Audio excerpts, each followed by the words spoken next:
नमस्कार मित्रों, मैं पंडित चंद्रेश कौशिक। हमारी सीरीज चल रही है एपिसोड नंबर 22 की, जिसमें हम बात कर रहे हैं भृगु संहिता की। भृगु संहिता के अंतर्गत आज हम बात करने जा रहे हैं वृश्चिक लग्न के तृतीय भाव में केतु स्थित हो तो उसके क्या फलादेश होंगे। प्रथम भाव में 8 नंबर का मतलब होता है वृश्चिक लग्न। वृश्चिक लग्न में जब कभी भी केतु तृतीय भाव में स्थित हो जाता है तो सामान्यतः ये नकारात्मक ही फल प्रदान कर देने वाला ग्रह बन जाता है। देखिए, इससे पूर्व की सीरीज में इसकी एपिसोड नंबर 21 की सीरीज में हमने राहु की चर्चा करी थी, राहु के सिद्धांतों पर बात करी थी। बेसिकली राहु और केतु इन दोनों के ही सिद्धांत एक ही होते हैं, तो इस वाली सीरीज में हम सिद्धांतों की बात नहीं करेंगे, डायरेक्टली हम फलादेशों पर ही चर्चा कर रहे हैं। तो राहु और केतु दोनों ही ग्रह 3 प्रकार से अपने फलों को प्रदान कर सकते हैं। पहला तो जिस भाव में ये स्थित हो जाते हैं उसके अनुसार अपने फलों को प्रदान करते हैं। दूसरा, जिस राशि पर स्थित होते हैं उस राशि के स्वामी के अनुसार अपने फलों को प्रदान करते हैं। और तीसरा, जिस ग्रह के साथ ये स्थित हो जाते हैं उसके भी अनुसार अपने फलों को प्रदान किया करते हैं। तो यहाँ पर सर्वप्रथम हम बात कर लेते हैं इसके भाव स्थित फल की।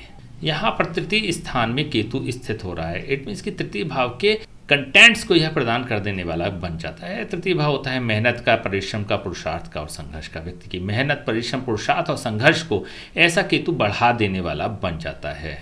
देख, केतु का स्वभाव होता है कि जिस भाव में भी यह अकेला स्थित हो जाता है उस भाव के कंटेंट्स को कई गुना होकर बढ़ा देता है। तो यहाँ पर इसलिए ही यह व्यक्ति की मेहनत, परिश्रम, पुरुषार्थ और संघर्ष को बढ़ाने वाला बन जाता है। तृतीय भाव एक मृत्यु स्थान भी होता है, तो मृत्यु स्थान में बैठने के कारण यह व्यक्ति को मार के कुछ फल भी प्रदान कर देने वाला बन जाएगा। स्पेशली व्यक्ति के स्वास्थ्य की यह हानि कर देने वाला बन जाता है। इसकी द्वितीय स्थिति पर आ जाते हैं कि केतु जिस स्थान में स्थित होता है उस भाव में स्थित राशि के स्वामी के अनुसार यह केतु फल प्रदान कर देने वाला बन जाता है। तृतीय भाव में मकर राशि स्थित है। मकर राशि का स्वामी शनि होता है, तो शनि कुंडली में जैसा भी रिएक्ट करता है वैसा ही केतु भी अपने फलों को प्रदान कर देने वाला बन जाता है। मान लीजिए कि प्रथम भाव में ऐसा शनि स्थित हो जाता है तो ऐसी स्थिति में केतु व्यक्ति की मेहनत, परिश्रम, पुरुषार्थ और संघर्ष का रिवार्ड प्रदान कर देने वाला बन जाएगा, आउटपुट प्रदान कर देने वाला भी बन जाता है।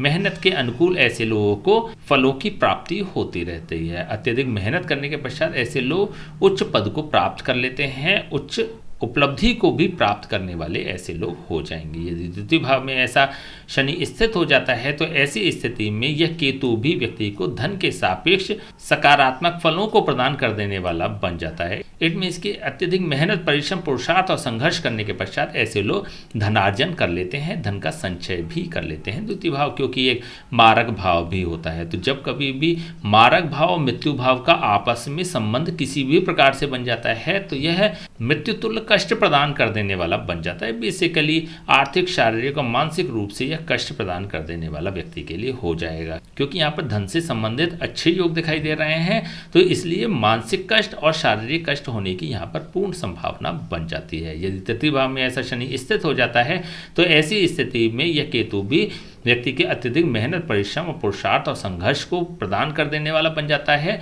बेसिकली ऐसे लोगों का जीवन संघर्षमय बना देने वाला ही हो जाता है। अत्यधिक मेहनत करने के पश्चात ही ऐसे लोगों को फलों की प्राप्ति होती है, उतनी ही प्राप्ति होती है जितना कि वह मेहनत करते हैं। तो यहाँ पर ऐसे लोगों के संघर्ष को बढ़ा देने वाला ऐसा शनि हो जाता है। यदि चतुर्थ भाव में ऐसा शनि स्थित हो जाता है तो यहाँ पर व्यक्ति को सांसारिक भोगों की उपलब्धता को सुनिश्चित कर देने वाला भी ऐसा केतु अपनी भोग दशा के दौरान हो जाएगा। ऐसे लोग अत्यधिक मेहनत, परिश्रम, पुरुषार्थ करने के पश्चात वाहन, भूमि और भवन को प्राप्त कर लेते हैं। वाहन, भूमि और भवन की उपलब्धता को प्रदान कर देने वाला ऐसा केतु हो जाएगा। बेसिकली सांसारिक सुखों को प्रदान कर देने वाला ऐसा केतु हो जाता है। यदि पंचम भाव में ऐसा शनि स्थित हो जाता है तो ऐसी स्थिति में व्यक्ति को अत्यधिक पुरुषार्थ करने के पश्चात, संघर्ष करने के पश्चात व्यक्ति को मान, सम्मान और प्रतिष्ठा प्रदान कर देने वाला बन जाता है।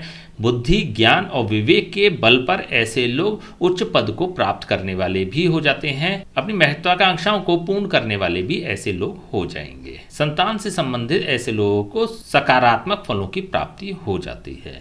यदि षष्ठम भाव में ऐसा शनि स्थित हो जाता है और नीच का होकर स्थित हो जाता है तो केतु भी अपनी भोग दशा के दौरान व्यक्ति को विध्वंसकारी परिणाम प्रदान कर देने वाला बन जाता है। विशेष रूप से व्यक्ति को शारीरिक कष्ट प्रदान कर देने वाला बन जाएगा। षष्ठम भाव रोग, ऋण और शत्रुओं का कारक भाव होता है, तो ऐसी स्थिति में केतु भी अपनी भोग दशा के दौरान व्यक्ति को रोग, ऋण और शत्रुओं से ग्रसित कर देने वाला बन जाता है। रोग, ऋण और शत्रु ऐसे लोगों पर हावी हो जाते हैं। नौकरी के सापेक्ष भी ऐसा केतु व्यक्ति को नकारात्मक ही फलों को प्रदान कर देने वाला हो जाएगा। यही सप्तम भाव में ऐसा शनि स्थित हो जाता है, तो ऐसी स्थिति में केतु अपनी भोग दशा के दौरान सप्तम भाव से संबंधित सकारात्मक फलों को प्रदान कर देने वाला बन जाता है और कुछ नकारात्मक फलों को भी प्रदान कर देने वाला बन जाता है। सप्तम भाव होता है विवाह, जीवन साथी और दाम्पत्य सुख का कारक भाव।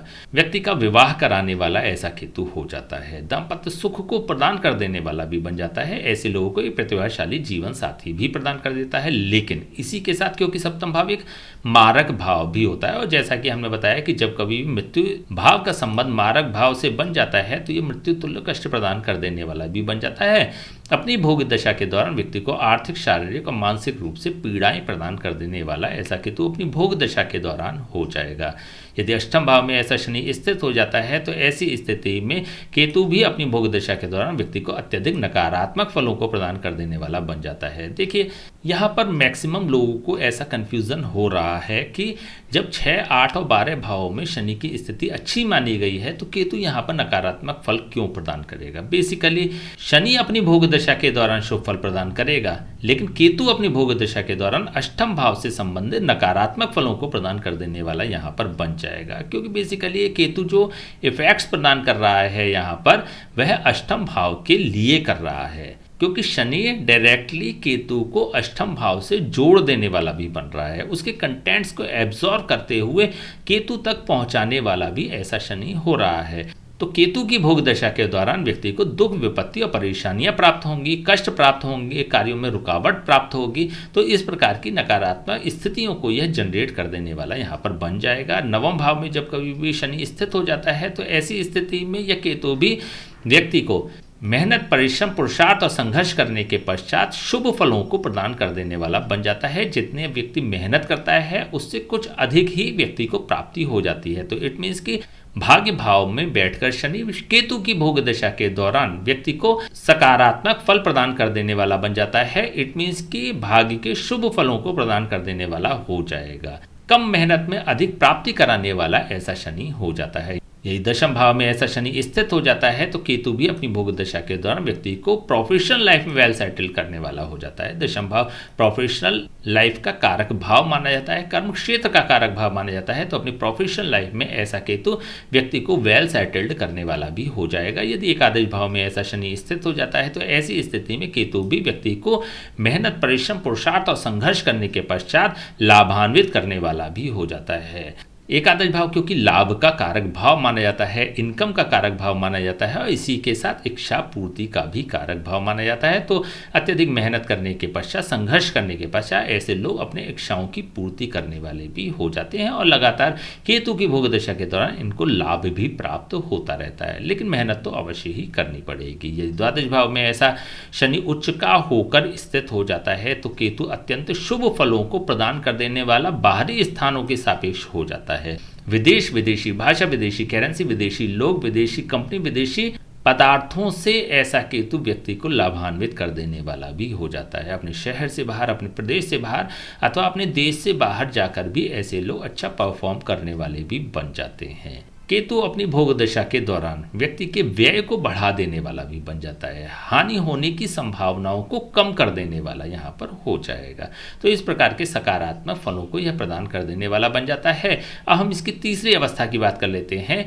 केतु के साथ यहाँ पर कोई अन्य ग्रह युति संबंध बनाकर बैठ जाता है तो फिर किस प्रकार के परिणाम होंगे। मान लीजिए यहाँ पर सूर्य ही बैठ जाता है। सूर्य क्योंकि यहाँ पर दशम भाव का स्वामी हो रहा है, दशम भाव का स्वामी होकर जब केतु के साथ तृतीय स्थान में स्थित हो जाता है तो अत्यधिक मेहनत, परिश्रम, पुरुषार्थ और संघर्ष करने के पश्चात ऐसे लोग अपनी प्रोफेशनल लाइफ में वेल सेटल्ड भी हो जाते हैं। देखिए प्रोफेशनल लाइफ में ऐसा योग व्यक्ति का संघर्ष कराने वाला भी बन जाता है, कुछ मेहनत अधिक करा देने वाला भी हो जाता है। लेकिन ऐसे लोग सेटल्ड होकर अपनी प्रोफेशनल लाइफ में मेहनत करने वाले भी हो जाएंगे। ये चंद्रमा स्थित हो जाता है तो यहाँ पर यह चंद्रमा अत्यधिक शुभ फलों को प्रदान कर देने वाला बन जाएगा। मेहनत के सापेक्ष भाग्य की वृद्धि कर देने वाला हो जाता है। मेहनत करने के पश्चात ऐसे लोगों को शुभ फलों को प्रदान कर देने वाला भी बन जाता है। तो यहाँ पर ऐसा योग व्यक्ति को भाग्यशाली बना देने वाला भी हो जाएगा। लेकिन क्योंकि जब कभी भी चंद्रमा और केतु का योग बनता है, युति संबंध बनता है, तो यह चंद्र ग्रहण का निर्माण कर देता है। तो ऐसी स्थिति में व्यक्ति को मानसिक रूप से कष्ट प्रदान कर देने वाला भी बन जाता है, चिंता का कारक बन जाता है, स्ट्रेस, टेंशन, एंजाइटी प्रदान कर देने वाला यह हो जाता है। मंगल स्थित हो जाता है तो मंगल यहाँ पर प्रथम भाव का स्वामी हो रहा है और षष्ठम भाव का स्वामी हो रहा है। देखिए यहाँ पर एक सिद्धांत कार्य करता है कि लग्नेश को षष्ठम भाव के स्वामी होने का दोष यहाँ पर नहीं लगेगा। हालांकि सिद्धांत कहता है कि लग्नेश को अष्टमेश होने का दोष नहीं लगता, लेकिन जब अष्टमेश होने का दोष नहीं लगता तो षष्ठमेश होने का भी दोष यहाँ पर प्राप्त नहीं होगा। तो लग्नेश होकर जब यह केतु के साथ तृतीय भाव में स्थित हो जाता है तो व्यक्ति को बहुत डेयरिंग बना देता है, हिम्मत वाला बना देता है। ऐसे लोग वेल कॉन्फिडेंट होते हैं, ऐसे लोग अत्यधिक इच्छा शक्ति वाले भी हो जाते हैं। अत्यधिक मेहनत, परिश्रम, पुरुषार्थ और संघर्ष करने के पश्चात ऐसे लोग उच्च पद को प्राप्त करने वाले भी हो जाते हैं, अपनी इच्छाओं को पूर्ण करने वाले भी ऐसे लोग हो जाएंगे। यदि बुध स्थित हो जाता है तो बुध यहाँ पर एकादश भाव का भी स्वामी हो रहा है और अष्टम भाव का भी स्वामी हो रहा है। ऐसे में यह बुध अत्यधिक नकारात्मक होकर जब तृतीय भाव में यहाँ पर स्थित हो जाता है तो व्यक्ति के जीवन को अत्यधिक संघर्षमय भी बना देता है। अत्यधिक मेहनत, परिश्रम, पुरुषार्थ करने के बाद भी ऐसे लोगों को शुभ फलों की प्राप्ति नहीं हो पाती। ऐसे लोगों को दुख, विपत्ति और परेशानियों का सामना करना पड़ता है। ऐसे लोगों के जीवन में रुकावटें भी प्राप्त होती रहती हैं, कष्ट भी प्राप्त होते रहते हैं। लेकिन क्योंकि यह एकादश भाव का भी स्वामी हो रहा है तो कुछ लाभान्वित करने वाला भी यहाँ पर हो जाता है। लेकिन ऐसे लोगों का केतु की भोग दशा के दौरान जीवन काल अत्यधिक संघर्षमय ही बना रहता है। यदि गुरु स्थित हो जाता है तो गुरु यहाँ पर द्वितीय भाव का स्वामी हो रहा है और पंचम भाव का स्वामी हो रहा है। ऐसी स्थिति में व्यक्ति को मान, सम्मान और प्रतिष्ठा प्रदान कर देने वाला ऐसा केतु हो जाता है। अपनी भोग दशा के दौरान व्यक्ति को धन का भी साथ प्रदान कर देने वाला बन जाता है, धनी बना देने वाला भी हो जाता है। ऐसे लोग अपने बुद्धि, ज्ञान और विवेक से धन की प्राप्ति करने वाले भी हो जाते हैं। लेकिन ऐसे लोगों को अत्यधिक मेहनत अवश्य ही करनी पड़ती है। विशेष रूप से केतु की भोग दशा के दौरान अत्यधिक मेहनत करने के पश्चात ऐसे लोग उच्च पद को प्राप्त करने वाले भी हो जाते हैं, महत्वाकांक्षा को पूर्ण करने वाले भी हो जाते हैं। यहाँ पर संतान होने के भी योग केतु की दशा के दौरान प्रबल बन जाते हैं। यदि शुक्र स्थित हो जाता है तो शुक्र यहाँ पर सप्तम भाव का स्वामी हो रहा है और द्वादश भाव का स्वामी हो रहा है। ऐसी स्थिति में व्यक्ति को मिश्रित फल प्रदान कर देने वाला ऐसा केतु हो जाता है। ऐसे लोगों को हानि प्रदान कर देने वाला, खर्चों को बढ़ा देने वाला, बाहरी स्थानों से लाभान्वित कर देने वाला और दाम्पत्य सुख के सापेक्ष भी कुछ नकारात्मक फलों को प्रदान कर देने वाला यहाँ पर बन जाता है। सप्तम भाव क्योंकि व्यापार का कारक भाव भी माना जाता है तो यहाँ पर व्यापारिक क्षेत्र से व्यक्ति को लाभान्वित करने वाला हो जाता है, उच्च सफलता प्रदान कर देने वाला भी बन जाता है। लेकिन ऐसे लोगों के अपने जीवन साथी से विवाद की स्थितियों को उत्पन्न कर देने वाला भी ऐसा केतु हो जाएगा। ये शनि स्थित हो जाता है तो जैसा कि अभी हम बात कर ही चुके हैं कि ऐसी स्थिति में व्यक्ति के संघर्ष को अत्यधिक बढ़ा देने वाला बन जाता है, लेकिन साथ ही शुभ परिणाम भी प्रदान कर देने वाला यह बन जाएगा। शनि क्योंकि चतुर्थ भाव का भी स्वामी हो रहा है तो अत्यधिक मेहनत, परिश्रम, पुरुषार्थ और संघर्ष करने के पश्चात ऐसा केतु अपनी भोग दशा के दौरान व्यक्ति को सांसारिक सुख भी प्रदान कर देने वाला बन जाता है। वाहन, भूमि और भवन को भी प्रदान कर देने वाला ऐसा केतु अपनी भोग दशा के दौरान हो जाएगा। चलिए बात कर लेते हैं इसको उपाय की, क्या उपाय हो सकते हैं। फर्स्ट ऑफ ऑल तो जब भी आपको केतु का उपाय करना है तो उससे पूरा आपको 2 उपाय करने होंगे। पहला उपाय तो केतु जिस राशि पर स्थित है उसके स्वामी की स्थिति क्या है इसके अनुसार भी आपको उपाय कर लेना चाहिए।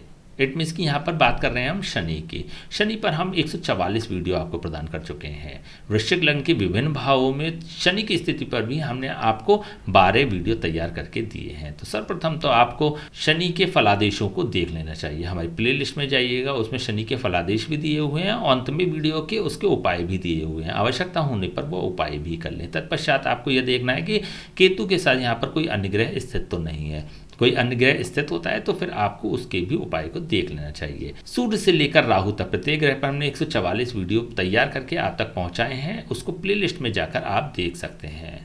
अगर आवश्यकता हो तो आपको उपाय भी कर लेना चाहिए। इसके पश्चात ही आपको केतु का उपाय करना चाहिए। केतु के लिए बुधवार से प्रारंभ करें। अपने भोजन की थाली में से एक रोटी निकालकर अलग रख दें। भोजन करने के पश्चात कुत्ते को प्रदान कर दें। यदि आप ऐसा करते हैं तो फिर केतु आपके लिए अत्यधिक शुभ फलों को प्रदान कर देने वाला यहाँ पर बन जाएगा। ठीक है, तो चलिए आज हमने बात करी वृश्चिक लग्न के तृतीय भाव में केतु स्थित हो तो उसके क्या फलादेश होंगे। नेक्स्ट वीडियो हम बात करेंगे वृश्चिक लग्न के चतुर्थ भाव में यदि केतु स्थित हो तो उसके क्या फलादेश होंगे। तब तक के लिए हमें आज्ञा दीजिए।